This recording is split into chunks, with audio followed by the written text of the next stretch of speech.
Hi friends, welcome to my channel. Friends, आज की video में हम ग्रो एप्लीकेशन में फ्यूचर्स को किस तरीके से ट्रेड करना होता है इसके बारे में सारी जानकारी देने वाली है। मैं ट्रेड लेकर आपको नहीं दिखाने वाला पूरा एग्जीक्यूशन करके, मैं सिर्फ आपको प्रोसेस बताने वाला हूँ कि किस तरीके से आपको फ्यूचर्स को ट्रेड करना होता है। फ्यूचर्स के जो टर्म्स होते हैं वो क्या होते हैं। तो जैसे कि आप जानते हैं, फ्यूचर्स जो है वो एक ट्रेडिंग का प्रकार होता है। जैसे ऑप्शंस ट्रेडिंग हो गई, जैसे स्विंग ट्रेडिंग हो गई, जैसे इंट्राडे ट्रेडिंग हो गई। अब उसमें ही आप फ्यूचर्स को ट्रेड कर सकते हो। जैसे कि एक पर्टिकुलर स्टॉक है रिलायंस का, तो उस रिलायंस के स्टॉक को ट्रेड करने के लिए आप उस स्टॉक को बाय करते हो लॉन्ग टर्म के लिए या फिर इंट्राडे के लिए।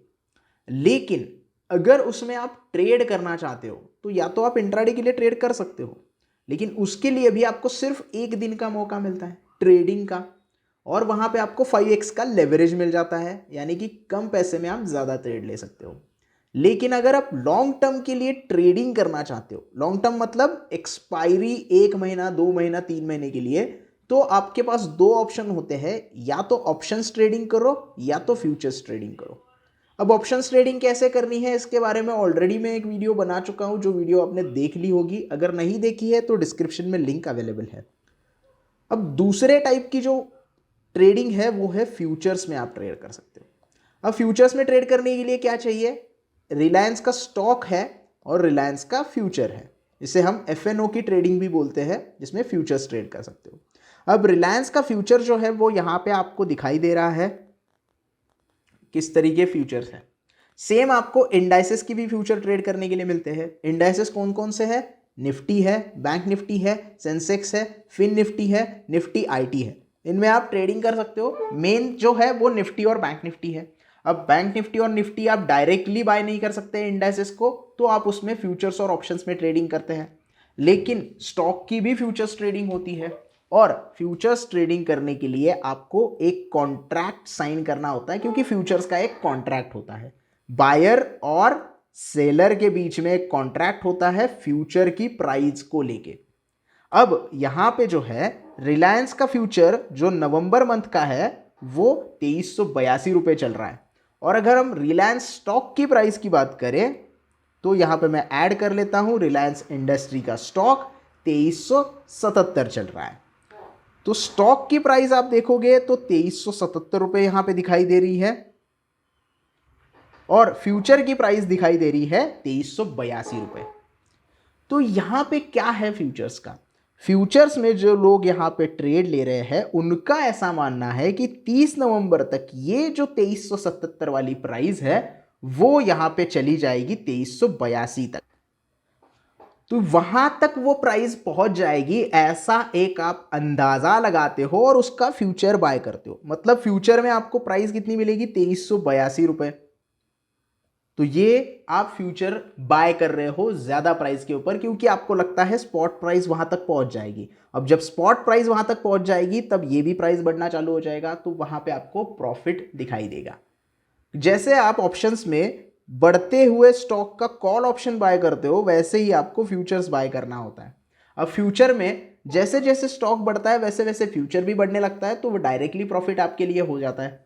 फ्यूचर्स ट्रेडिंग में एक और चीज़ है, टाइम डीके नहीं होता। ऑप्शंस में टाइम डीके होता है। जैसे जैसे आपका जो है टाइम निकलता जाएगा, प्रीमियम गलता जाता है। फ्यूचर्स में ऐसा कोई बात नहीं होती है, आपको फ्यूचर्स वैसे ही दिखाई देगा। सिर्फ यहाँ पे MTM मतलब mark to market profit and loss हर दिन आपके अकाउंट में दिया जाता है। उसके बारे में आगे बात करते हैं।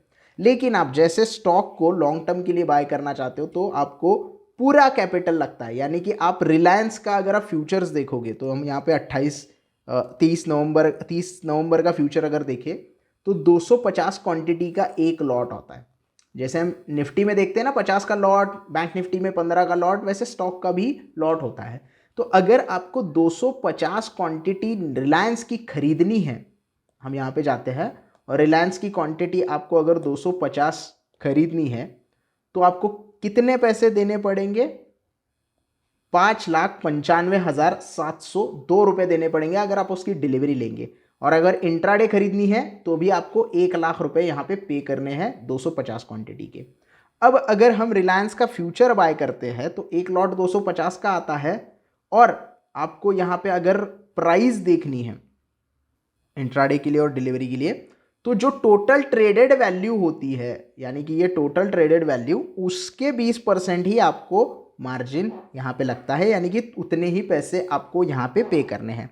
अब एग्जैक्टली कितने पे करने हैं वो यहाँ पे आपको नहीं दिखाई दे रहा है, तो लगभग आपको 1 लाख रुपए तक ही पे करने हैं, लेकिन आप ये डिलीवरी में ले सकते हो और एक्सपायरी तक होल्ड कर सकते हो। अब डिलीवरी के लिए 5 लाख रुपए लगने वाले थे आप अगर नॉर्मल स्टॉक बाय करते हैं, लेकिन फ्यूचर में भी 1,60,000 के आसपास कुछ तो लगेंगे आपको। जितना इंट्राडे में आपको मार्जिन 20% मिल रहा है, उतना ही आपको फ्यूचर्स में 20% का मार्जिन यहाँ पे करना होता है, अपफ्रंट मार्जिन। अब आपका 1 महीने के लिए एनालिसिस अगर है कि 2381 से लेके वो जाने वाला है 2481 तक, तो आप अगर डिलीवरी लेके बैठते तो 5 लाख रुपए आपको इन्वेस्ट करने पड़ते हैं, लेकिन आप फ्यूचर में 1 लाख 2 लाख रुपए के साथ इन्वेस्ट कर रहे हो और 100 रुपए का प्रॉफिट कमा रहे हो। अब 100 रुपए का प्रॉफिट मतलब 100 रुपए पर शेयर का प्रॉफिट इंटू 250 करोगे तो आपको यहाँ पे उतना प्रॉफिट दिखाई देगा। तो ये है फर्क फ्यूचर्स में ट्रेड करने का, क्योंकि आप यहाँ पे ट्रेड करते हो और यहाँ पे आप एक्सपायरी के दिन उसे बेच सकते हो, आपका ट्रेड खत्म हो जाएगा, आपका प्रॉफिट जमा हो जाएगा। डिलीवरी में होल्ड करने के लिए लॉन्ग टर्म के लिए तो वो अलग से पैसे आप देती हो, लेकिन ये फ्यूचर्स में ट्रेडिंग इस तरीके से आपको करनी होती है। एक्सपायरी के दिन आपको उसे बेचना होता है। हर महीने की एक्सपायरी होती है लास्ट थर्सडे को, महीने का आखिर का गुरुवार होगा, उस दिन उस पर्टिकुलर कॉन्ट्रैक्ट की एक्सपायरी होगी। अब फ्यूचर जो होता है वो 3 तरीके के कॉन्ट्रैक्ट से काम करता है, करंट मंथ का फ्यूचर, नेक्स्ट मंथ का फ्यूचर और फार मंथ का फ्यूचर। यानी नवंबर का फ्यूचर भी आप आज ट्रेड कर सकते हो, दिसंबर का फ्यूचर भी ट्रेड कर सकते हो, जनवरी का फ्यूचर भी ट्रेड कर सकते हो, कोई दिक्कत नहीं है। एक साथ तीनों आपके पास अगर कैपिटल है तो तीनों फ्यूचर्स बाय करके बैठते हो, कोई दिक्कत नहीं है, वैरायटी आपको मिल जाती है। नवंबर का फ्यूचर खत्म हो जाएगा तो फरवरी का फ्यूचर आपके सामने ट्रेडिंग के लिए अवेलेबल हो जाएगा। तो ये है फ्यूचर्स का थोड़ा सा ब्रीफ नॉलेज। अब ट्रेडिंग करने के लिए आप इंट्राडे ट्रेड करो या एक्सपायरी तक होल्ड करके डिलीवरी लेके बैठो, कोई दिक्कत नहीं है। जैसे मैं यहाँ पे बैंक निफ्टी का जनवरी का फ्यूचर बाय करना चाहता हूँ तो ये भी मैं इंट्राडे के लिए बाय कर सकता हूँ। सॉरी, फार मंथ के फ्यूचर के लिए इंट्राडे अवेलेबल नहीं है, डिलीवरी में लेके बैठना पड़ेगा। लेकिन बैंक निफ्टी अगर मैं इस महीने का फ्यूचर बाय करना चाहता हूँ, रिलायंस नहीं, बैंक निफ्टी का 30 नवंबर का फ्यूचर बाय करना चाहता हूँ, तो वो मैं इंट्राडे के लिए बाय कर सकता हूँ। अब 15 क्वांटिटी के ऊपर मैं इंट्राडे के लिए बाय करूँगा तो आपको ऑर्डर विल बी एग्जीक्यूटेड किस प्राइस पे होगी, और यहाँ पे फ्यूचर का प्राइस नहीं आ रहा है, लेकिन बैंक निफ्टी का फ्यूचर आप 80,000 88,000 में बाय कर सकते हो। 15 क्वांटिटी आपकी बाय हो जाएगी इस पर्टिकुलर प्राइस के ऊपर, और जैसे जैसे बैंक निफ्टी ऊपर जाएगा आपको प्रॉफिट होता चला जाएगा, जैसे जैसे नीचे आएगा आपको लॉस होता चलेगा। अब इंट्राडे में आप ये करते हो तो जिस दिन का प्रॉफिट या लॉस होगा वो आपके अकाउंट में जमा हो जाएगा। डिलीवरी में अगर आप ट्रेड करते हो तो यहाँ पे थोड़ी सी अलग चीज़ है। मान लीजिएगा 43,930 पे आपने बाय किया और आज का दिन खत्म हुआ 44,030, यानी कि 100 पॉइंट ऊपर खत्म हुआ, मतलब आपको 1,500 रुपये का प्रॉफिट हो गया। तो ये 1,500 रुपये का प्रॉफिट आपके अकाउंट में चला जाएगा उसी दिन, और दूसरे दिन आपका जो ट्रेड होगा वो 44,030 से चालू होगा। इसे कहते हैं MTM, यानी कि मार्क टू मार्केट प्रॉफिट और लॉस। तो ये फ्यूचर्स में आपको देखना पड़ता है कि MTM कितना है, आपके पास अकाउंट में कितने पैसे हैं, डीमैट अकाउंट में कितने पैसे हैं। क्योंकि मान लीजिएगा आपने खरीदा है 43,930 पे और वो बंद हो गया 43,730, यानी कि 200 पॉइंट नीचे बैंक निफ्टी बंद हो गया, और आपके कैपिटल में से 200 पॉइंट के पैसे मतलब 3,000 रुपये माइनस हो जाएंगे। और आपका यहाँ पे अपफ्रंट मार्जिन एक अलग चीज़ होती है, और जो आप फंड मार्जिन देते हो उसमें से अगर पैसे कट होने लगे और बहुत ज़्यादा डाउनफॉल आ जाएगा तो आपको मार्जिन कॉल यहाँ पे आ सकता है। सो ये एक नॉर्मल सिचुएशन होती है, फ्यूचर्स ट्रेडिंग करने वालों को पता होनी चाहिए, इसकी वजह से मैंने बताई।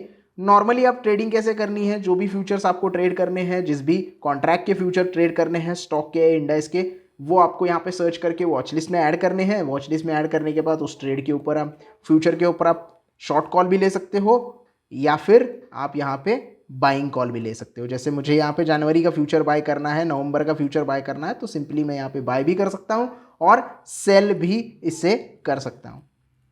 सेलिंग करने के लिए जितना आपको यहाँ पे रिक्वायरमेंट है उतनी ही पैसे की रिक्वायरमेंट आपको बाइंग के लिए रिक्वायर होती है। जैसे कि रिलायंस का 28 दिसंबर का फ्यूचर आपको ट्रेड करना है तो 1,06,000 रुपये आपको चाहिए सेल करने के लिए, यानी शॉर्ट पोजीशन बनाने के लिए भी और बाय करने के लिए भी उतने ही पैसे की रिक्वायरमेंट होती है। तो कंफ्यूज मत होना, शॉर्ट के लिए भी उतना ही कैपिटल चाहिए, बाय के लिए भी उतना ही कैपिटल चाहिए, लेकिन एक्सपायरी तक ही होल्ड कर सकते हो, उससे ज़्यादा आप होल्ड नहीं कर सकते। आई होप आपको फ्यूचर्स ट्रेडिंग के बारे में ग्रो एप्लीकेशन में किस तरीके से की जाती है इसके बारे में डिटेल जानकारी मिल गई है।